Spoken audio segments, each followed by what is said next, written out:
Amen. Ingredients to your fam.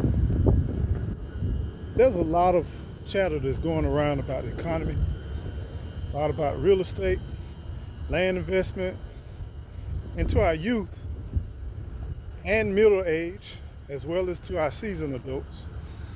The question always arises, when is a good time to buy property? When is a good time to buy property? Huh. When the deal is right, that's the time when you buy property. Some people want to wait till the economy kind of goes down, interest rates go down. But let me give you something from my history bank.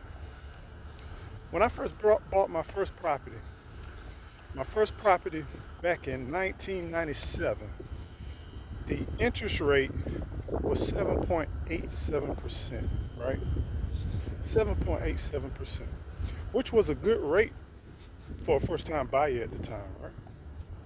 There were rates around 10%, rates around 9%, and some rates around 7%, somewhere around there. But the bottom line, the rates were kind of high, and the overall interest rates, in respect to what maybe some of our viewers have witnessed, has been somewhat higher. But that's just to let you know that right now you're looking at interest rates as being a little bit higher. In retrospect, they're really kind of going back to where they were prior to 2000. So the question remains the same. When is the right time to buy? The right time to buy is when the situation is right. I would not focus when it comes to real estate. I wouldn't focus on the market. I wouldn't focus on a lot of different things because it's all about, can you afford the transaction you're getting into?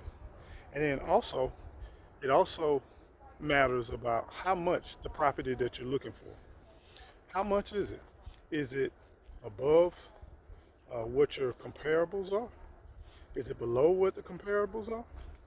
If the deal is a situation where it's below what the comparables are, you got to think about this. Right now, the economy is doing some crazy things. And we understand that the economy is doing a little bit unique things. But we have something a little bit different versus '08, '09, and 10. What's different is, at that time, we did not have jobs. Right now, we're still doing good on jobs. I am concerned about the jobs because we do have a immigration thing coming around, and I do believe that in the near future, some of this job growth will definitely kind of slowly diminish. I think jobs are going to get a little bit tighter in the near future, but the interest rates, I don't see them coming down. And this is only my speculation. None of us has a crystal ball. We really don't know what's going to happen. The Feds makes their assumptions, they make their predictions, but it's a lot of smart people. They know what they're doing. Then we watch trends, we watch patterns. Over the years, I've seen a lot of trends and a lot of patterns. What I foresee is that interest rates will pretty much be stacked, kind of continuous. And with those interest rates being continuous, I don't think they're going to come down a whole lot. And if they do come down, it's going to be just a little while after we can get over this hump, because inflation is still slowly rising, but it has not stopped. We're still out here buying things, y'all. We're still out here purchasing things. And our wealthy are still getting wealthier, and they're spending money too as well. But what's going to happen is we will find some changes to the market, I think, when our job creation slowly diminish. Right now it's still rising. Opportunities are still there. So with that said, when is a good time to pretty much purchase your home or your property? Whenever the deal is right. Because don't get caught up on the interest rates. Because when the deal is right, guess what happens? You're going to make a good buy. When the deal is right, I'll give you a class example. One thing I recommend if you're dealing with a real estate professional, when you're doing a real estate transaction, ask them about the comparables. Whatever property you're thinking about buying, ask them for a comparative market analysis. And then what they're going to do, they're going to take a look at all the sales around the area, anything that's similar to what you're buying. Granted, if you got something a little bit unique, something different on the block, then it may be a little bit different. But also, if you buy an existing home or you're buying a piece of real estate, look at what's going on in that community. Look at the schools. Look at the crime rate. Look at what is that neighborhood mainly comprised of. Is it retirees? Is it working professionals? Is it pretty much people that's on Section 8? A lot of rentals, a lot of different things like that. All of these things have something to do with the value and the investment of your property. Understand this, right now, if you did purchase, I would buckle down and buy a home that you plan on staying there for at least 5 years. The reason why I say 5 years is typically enough time. 5 years generally give you enough time to earn equity into your home. Real estate is a long game, not a short game. It's not like stocks, even though lately we've been playing around like they're stocks. But you had a lot of different things going on. After the '08, the interest rates went down significantly. We had more inventory back in '08.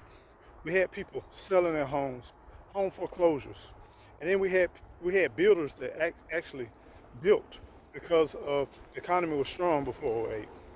So we had more surplus. Right now we don't have as much surplus. One thing about this, if you buy at a high interest rate and interest rate go down, you can refinance. Refinancing can be an option, and you can refinance at a lower rate. That will bring down your payment. But just make sure that what you're doing right now, that you can afford what you're living in. And if you can afford what you're living in, then that can be a great benefit.